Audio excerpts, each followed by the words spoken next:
The alarm screamed through the small cargo ship as Connor Shaw fought with the controls. Red lights flashed everywhere. The engine was dying and he could feel the ship falling toward the planet below. Come on, he muttered through his teeth. His hands moved fast over the buttons and switches, but nothing worked. The ship shook hard and he could see fire through the small window on his left.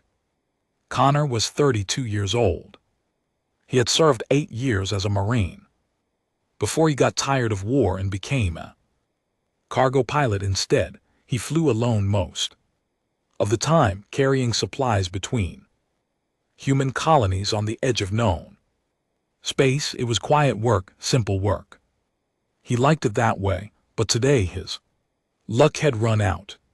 The ship, which he called the Dust Runner, had been flying through a part of space he did not know. Well, his navigation system had shown it as empty, but clearly that information was wrong, very wrong. The planet below was beautiful in a terrible way. It had purple oceans and silver forests that stretched across its surface like veins. Great cities rose from the land, their towers reaching toward the sky like fingers made of glass and light. Connor had no time to admire it. He was going to crash. He pulled the emergency lever and felt the ship's nose lift slightly. It was not enough to stop the fall, but maybe enough to survive it. He strapped himself tight into his seat and closed his eyes. The crash was violent. Metal screamed and tore. Connor felt his body thrown forward, then back, then sideways. His head hit something hard, and for a moment everything went black. When he opened his eyes again, smoke filled the cabin. He coughed and unbuckled himself with shaking hands. His body hurt everywhere, but he could move. Nothing was broken. He had been lucky. He kicked open the damaged door and stepped outside. The air smelled strange, like flowers mixed with metal. The sky above was pale green, and 2 small moons hung low on the horizon. Connor stood in the middle of a field of silver grass that came up to his waist. His ship lay behind him, broken and burning. He did not have to wait long. Within minutes, he heard a sound in the sky. He looked up and saw several flying vehicles approaching. They were sleek and elegant, shaped like teardrops, and they made almost no noise as they landed. Around him in a circle, figures stepped out of the vehicles. Connor and LT, Unk and GT. Breath caught in his throat. They were tall, much taller than him, with skin that shimmered silver blue in the light. Their eyes were large and dark, like pools of ink. They wore armor that seemed to flow like water over their bodies, and they carried weapons that hummed with energy. One of them spoke. The words were strange, but a moment later, a small device on his belt crackled and translated them. You will come with us, creature. Do not resist.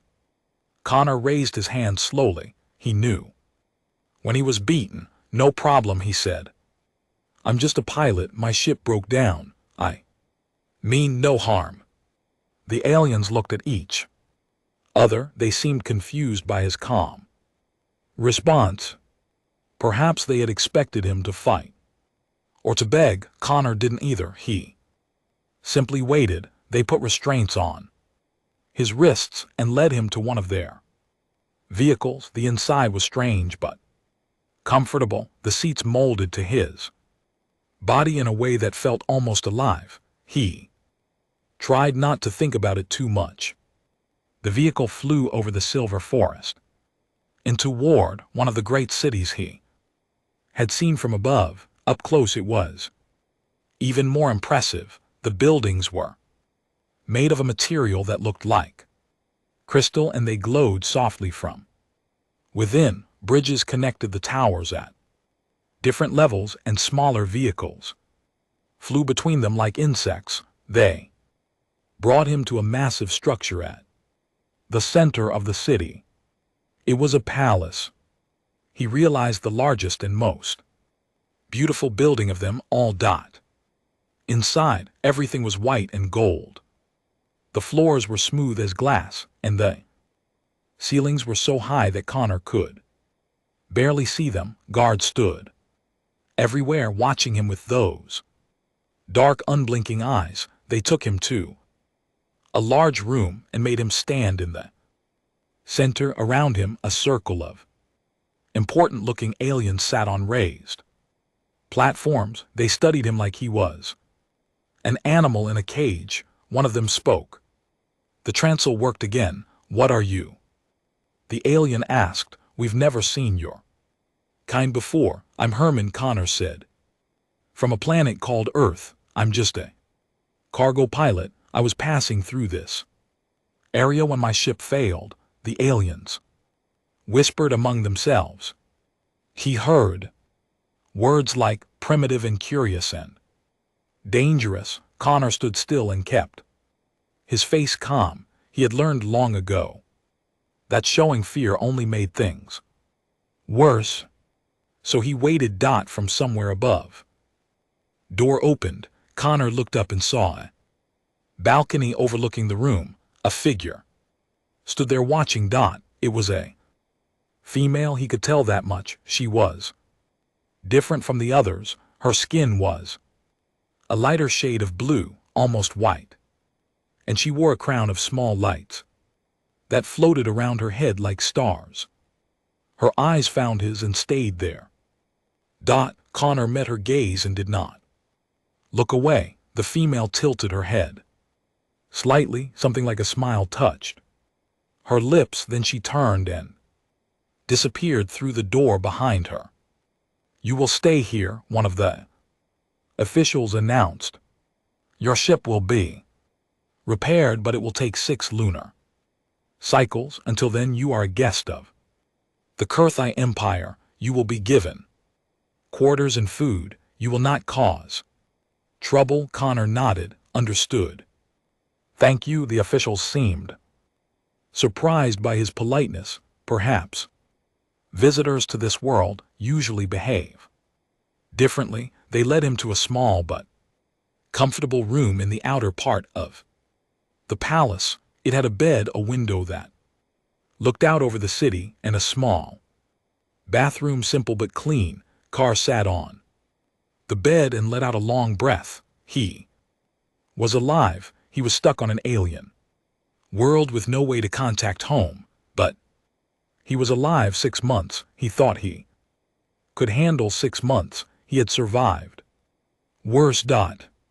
What he did not know as he lay down to sleep that first night was that the female on the balcony was Princess Valoran, heir to the entire Karathi Empire, and she had already begun to form a plan that would change Connor and LT Uncan GT's life forever.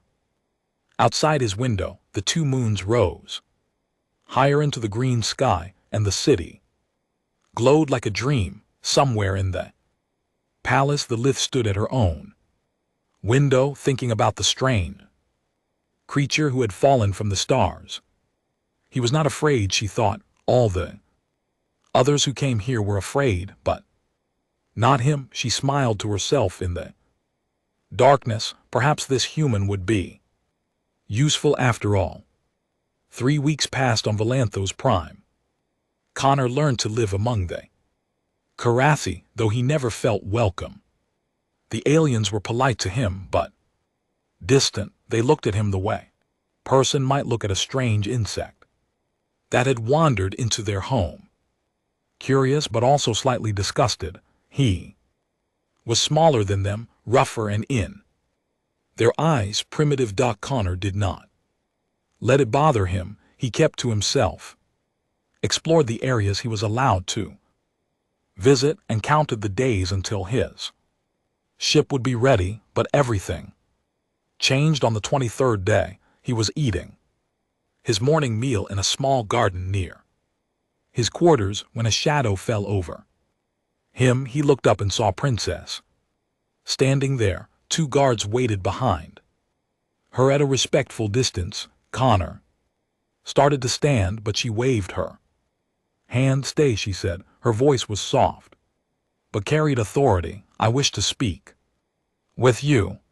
She sat down across from him on the stone bench. Up close she was even more striking. Her silver white skin seemed to glow faintly, and her dark eyes held a sharp intelligence. You are the human, she said. It was not a question. Connor Shaw, he replied, and you are the Princess Vale. Siren, she studied him for a long moment. You are not afraid of me, should I be? Most beings are. I could have you killed with a single word. Connor shrugged. I guess I'd be dead, but being scared wouldn't stop that, would it? Something flickered in her eyes. Surprise perhaps, or amusement. You are strange, she said. Our males do not speak this way. They are careful, controlled. They say only what they think I want to hear. Sounds boring.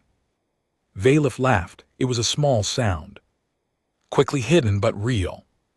It is, she admitted. Very boring. She looked away toward the silver trees that surrounded the garden. When she spoke again, her voice was quieter. I need your help.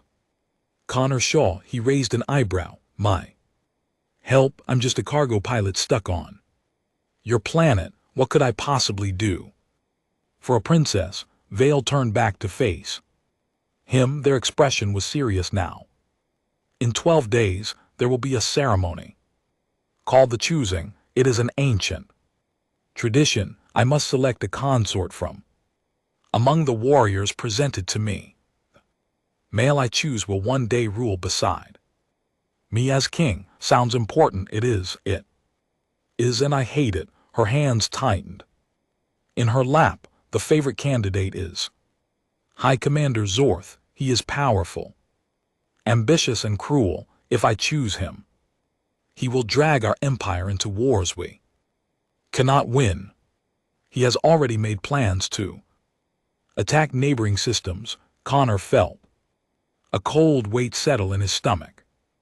Neighboring systems? You mean human colonies among others? Yes, Zorath believes the Karathi are superior to all other species. He wishes to prove it through conquest. Vale met his eyes. If he becomes king, millions will die. Perhaps billions. Connor was quiet for a moment. Why are you telling me this? What can I do? There is a loophole in our law, Vali said. The princess may choose any warrior who has proven himself in combat. He does not have to be Karathi. He does not have to be noble. He only has to pass the trial of flames. Connor understood. Now you want me to enter the trial? Yes, and if I pass, you'll choose me instead of Zor? Yes. He leaned back and looked up at the green sky. This was insane. He was a pilot, not a warrior. Not anymore. Anyway, he had left that life behind years ago. What is this trial of flames? He asked. 3 challenges: endurance, combat, and sacrifice. They are designed for Karathi physiology. Our warriors train their entire lives for them. Many still fail. She paused. No off-worlder has ever attempted the trial. Most believe it would be impossible for one to survive. So you want me to do something impossible? I want you to do something unexpected. Vale leaned forward. Our people do not understand humans. They think you are weak because you are small, primitive, because your technology is different. But I have watched you these past weeks. You are not weak. You simply hide your strength. Toner thought about it. He thought about the quiet life he had built for himself, flying cargo between stars. He thought about going home, back to Earth, back to normal. But then he thought about what Vale had said. War, conquest, human colonies burning. He could not ignore that. What happens? If I fail, he asked, you will probably die, and if I refuse, View's expression did not change, but something sad entered her eyes. Then I will be forced to choose Zor and everything I have described will come to pass. I do not ask you to do this for me, Connor Shaw. I ask you to do it for everyone who will suffer if you do not. Connor was silent. For a long time, the wind moved through the silver trees, making them sing with a soft musical sound. Finally he spoke. How do I enter? Vis widened. You will do it. I didn't say I'd win. I said I'd enter. He stood up and looked down at her. Where I come from, we have a saying, sometimes the only way out is through. I've been in bad situations before. I'm still here. Valith rose to her feet. She was taller than him by almost a head, but somehow in that moment Connor did not feel small. The trial begins in 10 days, she said. I will arrange everything you will need to train. I'll manage. She hesitated, then reached out and touched his arm. Her skin was cool, almost cold, but the gesture was warm. Thank you, she said softly. Whatever happens, thank you. Then she turned and walked away, her guards falling into step behind her. Connor watched her go. His heart was beating fast, though he kept his face calm. 10 days, 3 impossible challenges, an empire watching. He had survived wars, crashes, and years of loneliness in deep space. He had faced death more times than he could count. But this was different. This was not just about survival. This was about proving something, not just to the Karathi but to himself. He walked back to his quarters and stood at the window, looking out at the alien city. Somewhere out there, High Commander Zor was preparing for his easy victory. He had no idea that a small primitive human was about to stand in his way. Connor smiled grimly. Let him underestimate me, he thought. That's always been humanity's greatest weapon. They never see us coming until it's too late. The Grand Arena was the largest structure Connor had ever seen. It rose from the ground like a mountain made of white stone and glass, its walls curved and smooth. 50,000 Karathi filled the seats, their dark eyes fixed on the sandy floor below. Connor stood at the entrance wearing simple clothing. They had given him no armor, no weapons. Those would come later if he survived long enough. Beside him stood 6 Karathi warriors. They were the other candidates for the trial. Each one was tall, muscled, and covered in ceremonial marks. They looked at Connor with something between confusion and contempt. One of them, a massive warrior with scars across his chest, leaned down toward Connor. You should leave, little creature, he said. This trial is not for your kind. You will die in the first challenge. Connor looked up at him calmly.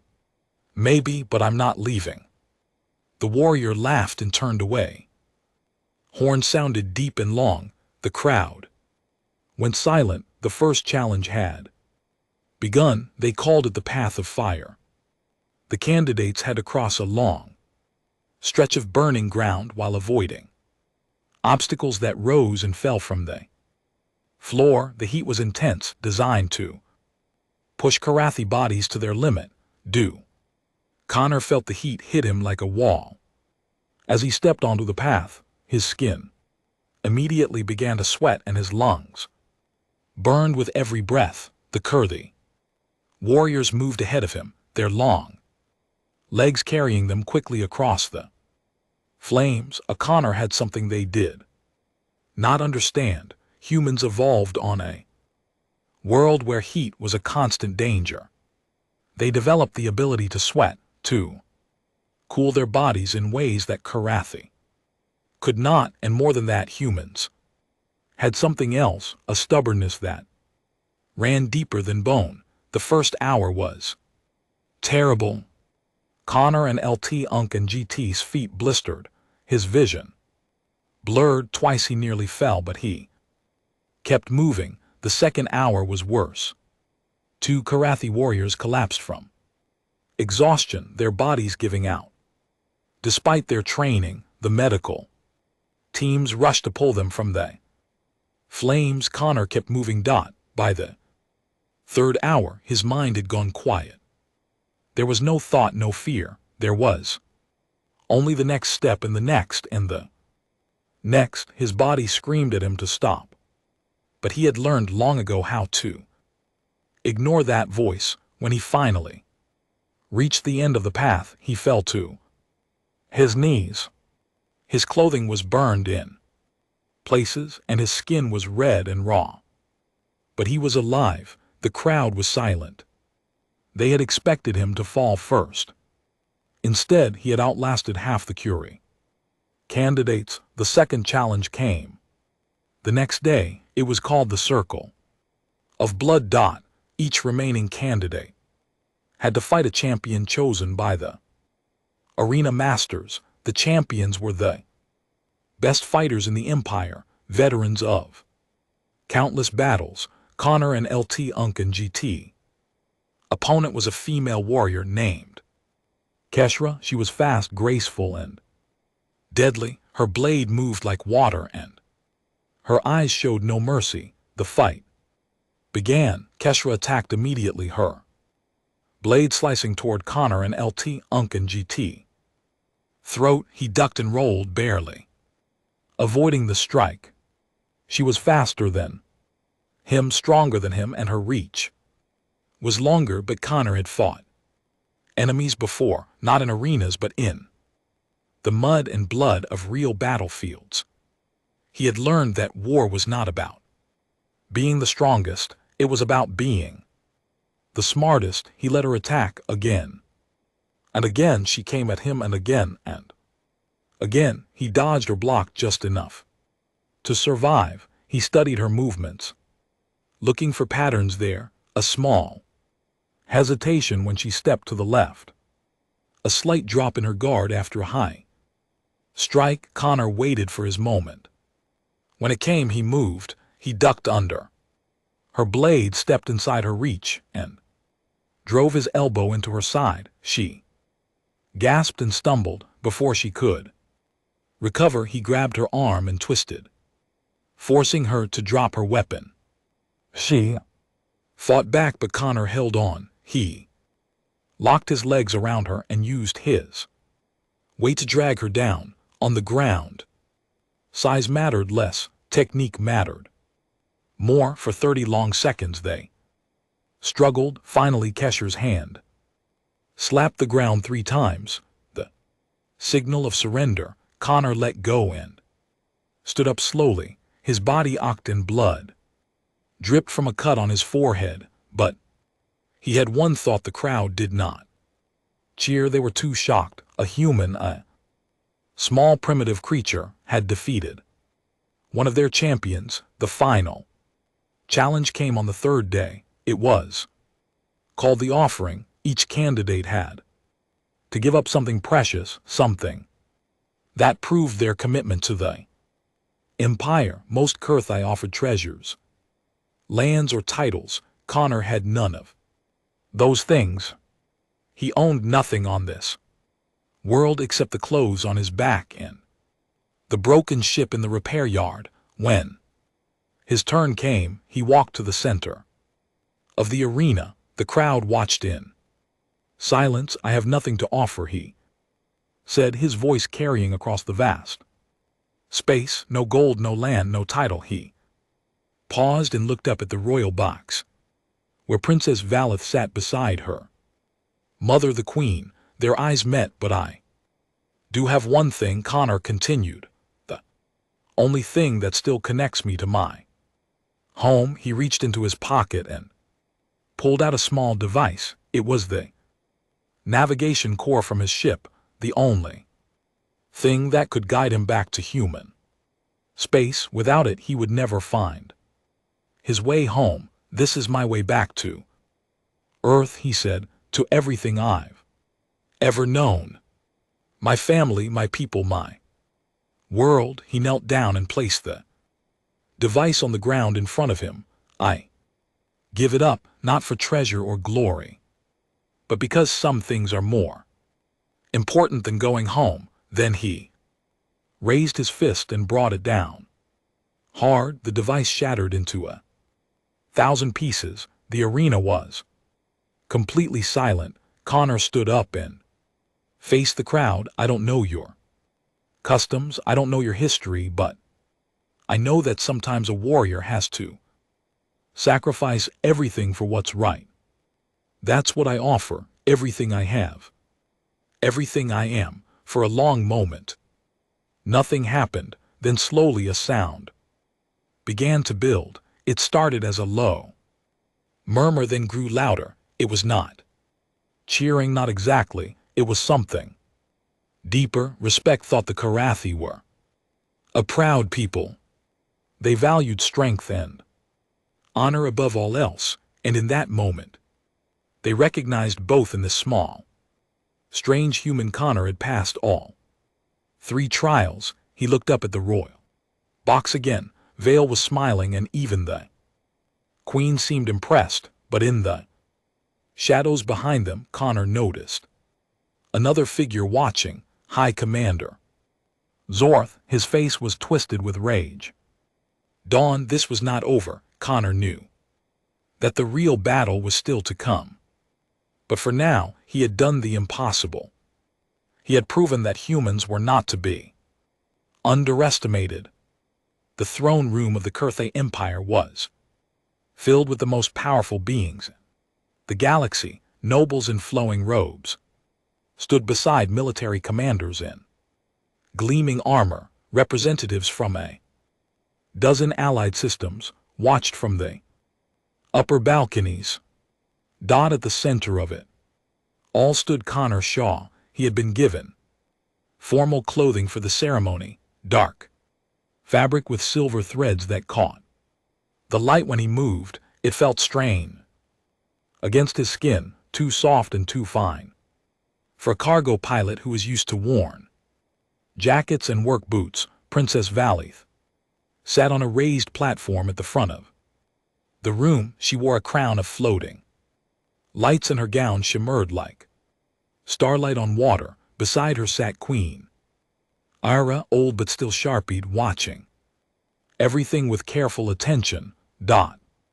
High Commander Zoreth stood among the other candidates who had survived the trials. There were only 3 of them. Now, not counting Connor, Zoreth was the tallest and strongest, his armor decorated with medals from battles across the empire.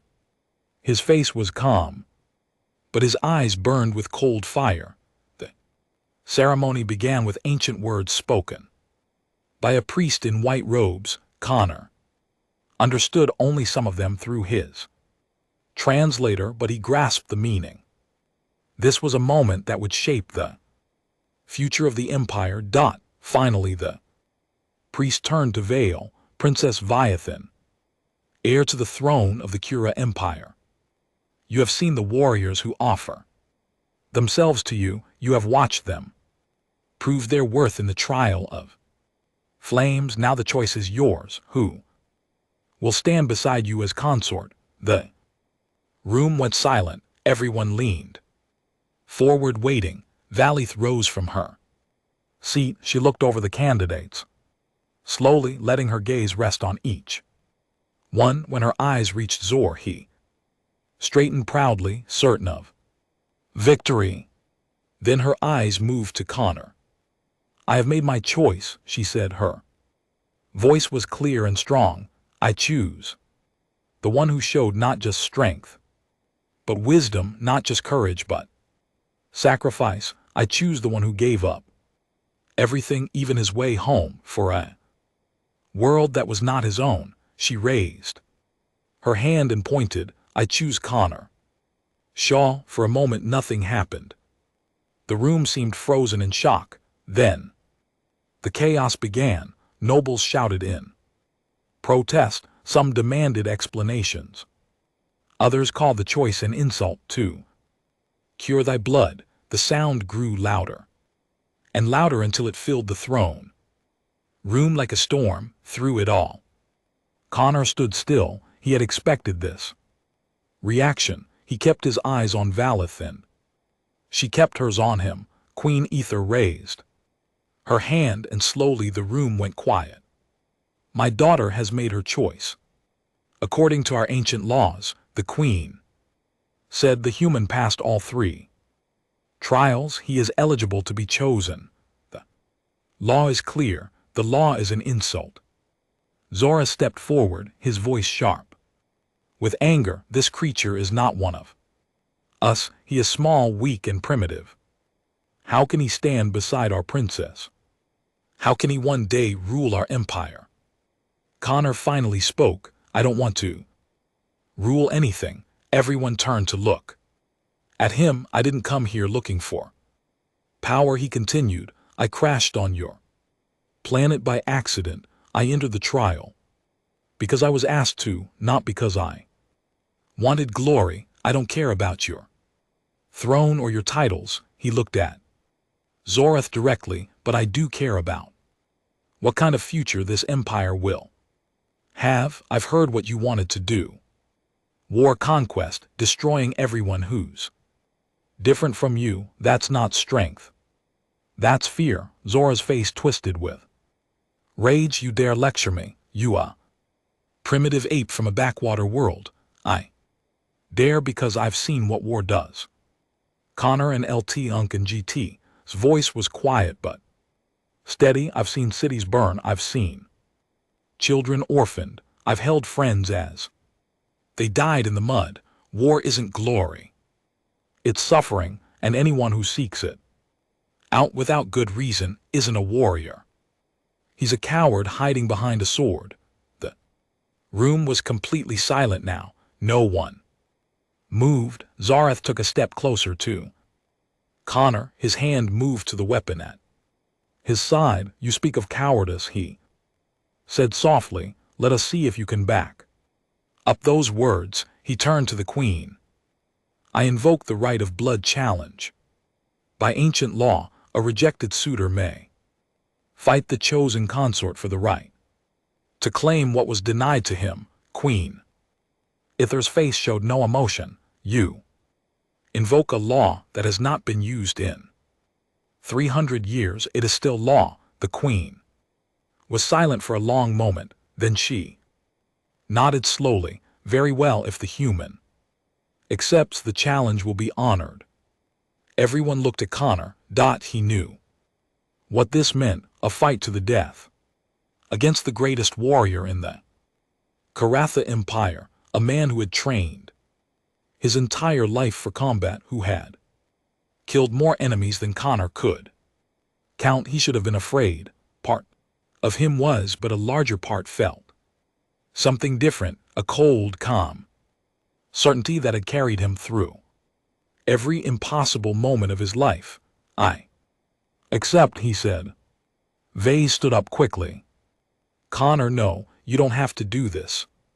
We can find another way. He looked at her and shook his head gently. There is no other way. You know that. If I refuse, he wins by default. Everything you've worked for disappears.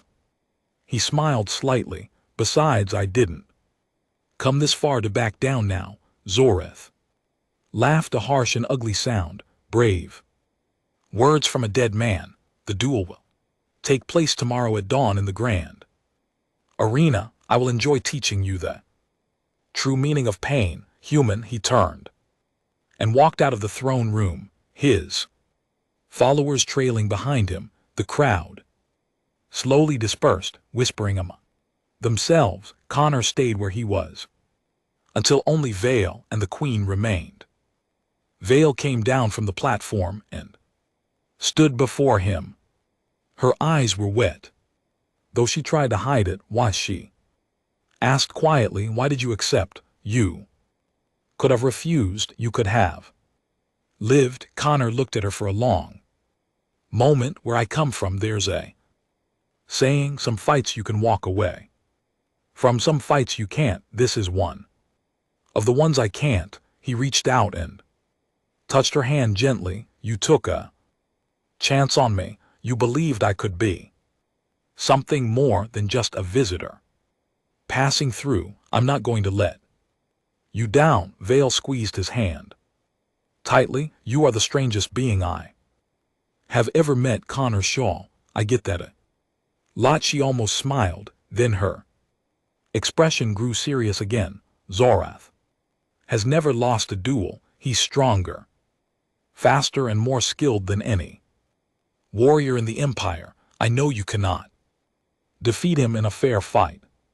Connor and LT Unc and GT's eyes hardened. Then I won't fight fair. He turned and walked toward the door, leaving Valeth standing alone in the empty throne room. Tomorrow the sun would rise on the greatest fight of his life, and the entire galaxy would be watching. Dawn came slowly to Valanthos Prime. The green sky turned pale gold as the sun rose over the silver forest, casting long shadows across the grand arena. Connor stood in the fighter chamber. Beneath the arena floor, he wore simple combat clothing, and in his hand he held a borrowed blade. It was lighter than the weapons he had trained with on Earth, but it would have to through the stone walls. He could hear the crowd gathering above. 50,000 voices merged into a single roar of sound. They had come to watch him die. He did not blame them. In their eyes, this fight was already over. High Commander Zorath was the greatest warrior their empire had produced in 100 years. He had won 47 duels without a single defeat. His strength was legendary. His skill was perfect. Connor was just a human, small, weak, primitive. He smiled grimly to himself. Let them think that surprise had always been humanity's greatest weapon. The iron gate in front of him began to rise. Sunlight poured in, blinding him for a moment. Then he stepped forward onto the sand of the arena floor. The crowd fell silent as he walked to the center. Across from him, another gate opened and Zorath emerged. The High Commander was dressed in ceremonial armor that gleamed like polished silver. His blade was longer than Connor and LT Unc and GT's, heavier, and its edge glowed faintly with some kind of energy. He moved with the easy confidence of a predator who had never known defeat. They stopped 10 paces apart.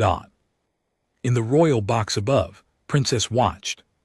With pale features, Queen Aethar sat beside her, expression unreadable. The entire empire held its breath. A horn sounded. The duel began. Zorath attacked.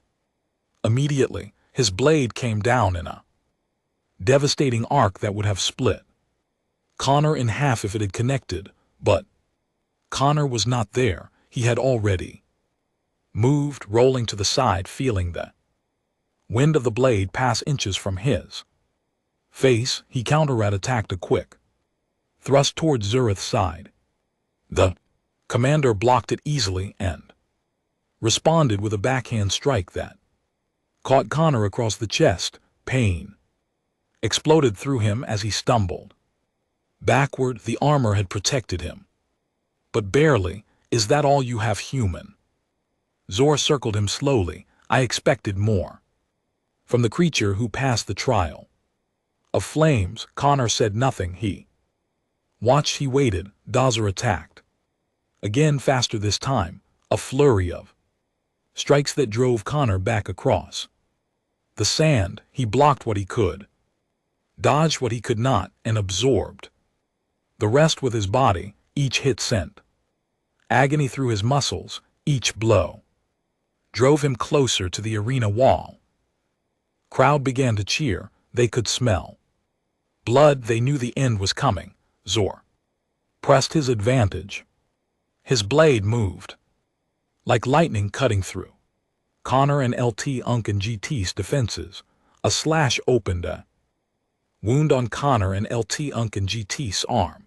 Another drew blood from his leg. He was being taken apart piece by piece, but Connor did not fall. Every time Zora thought he had finished him, Connor rose again. Every time the crowd expected him to collapse, he stayed on his feet. His face was pale, his body covered in blood and sweat, but his eyes remained focused.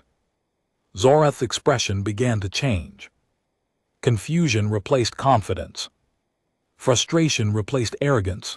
Why won't you die? He demanded. Connor spat blood onto the sand. Because humans don't know when to quit. It's our greatest flaw. He raised his blade again, and our greatest strength. He attacked. For the first time in the fight, Connor moved forward instead of back. His strikes were not elegant or precise. They were wild, desperate, and completely unpredictable. He fought like a wounded animal, throwing away technique in favor of raw aggression. Zorath was caught off guard. He had trained against the best warriors in the galaxy, but none of them fought like this. None of them seemed to ignore pain the way this human did. None of them attacked when they should have been dead. Connor and LT Unk and GT's blade found its mark. A cut appeared on Zorath's cheek. The first wound the commander had suffered in decades. Blue blood dripped down his face. The crowd went silent in shock. Zorath roared with rage and attacked with renewed fury. His blade became a blur of light and steel.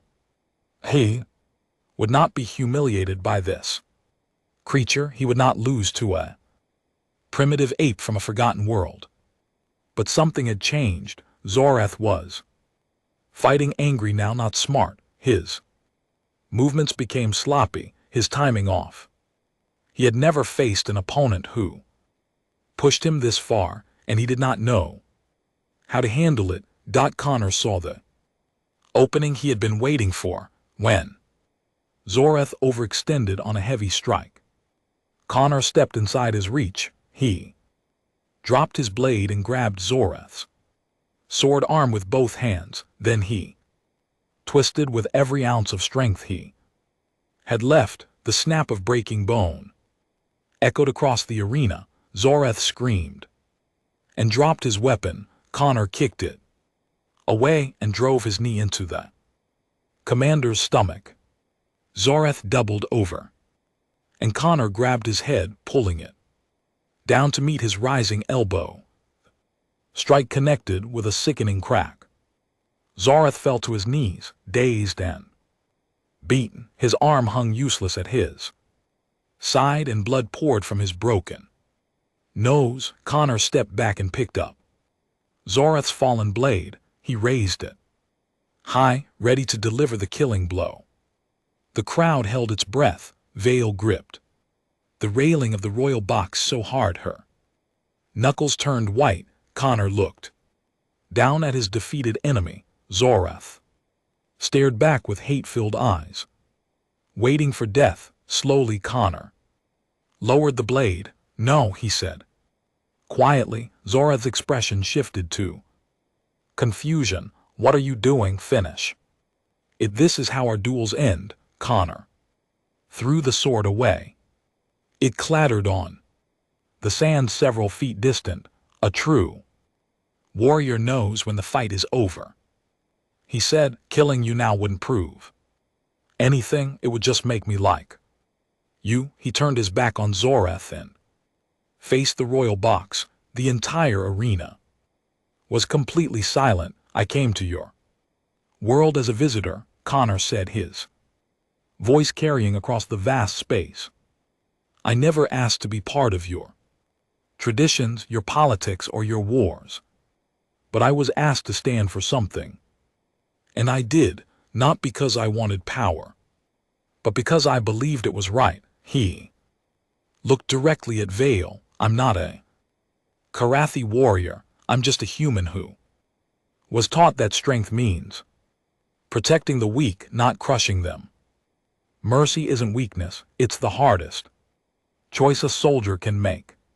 For a long moment nothing happened, then slowly, Queen Ara rose to her feet. She looked at the broken commander on the sand, then at the small human standing victorious beside him. The challenge is complete, she announced. The human has won. My daughter's choice stands. Connor Shaw will be her consort. The crowd erupted, not in anger but in something Connor never expected: applause.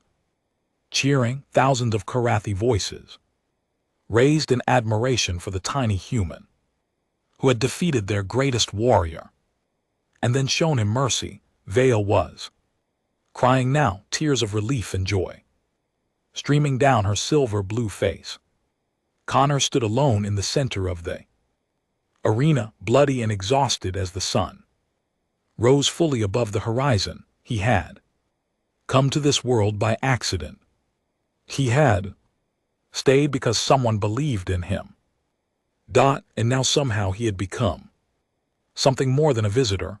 He had become a legend. In the records of the Kurthai Empire, a new entry was made that day, a warning for any who might threaten the worlds under their protection. Do not underestimate the humans. They do not know how to surrender. They do not know how to die. And when you think you have them beaten, that is when they are most dangerous. Connor Shaw smiled as Vales ran across the sand to embrace him. He was a long way from home, but standing here, holding her in his arms, he realized something important. Sometimes home is not a place, sometimes it is a person. And sometimes the best journeys are the ones you never plan to take.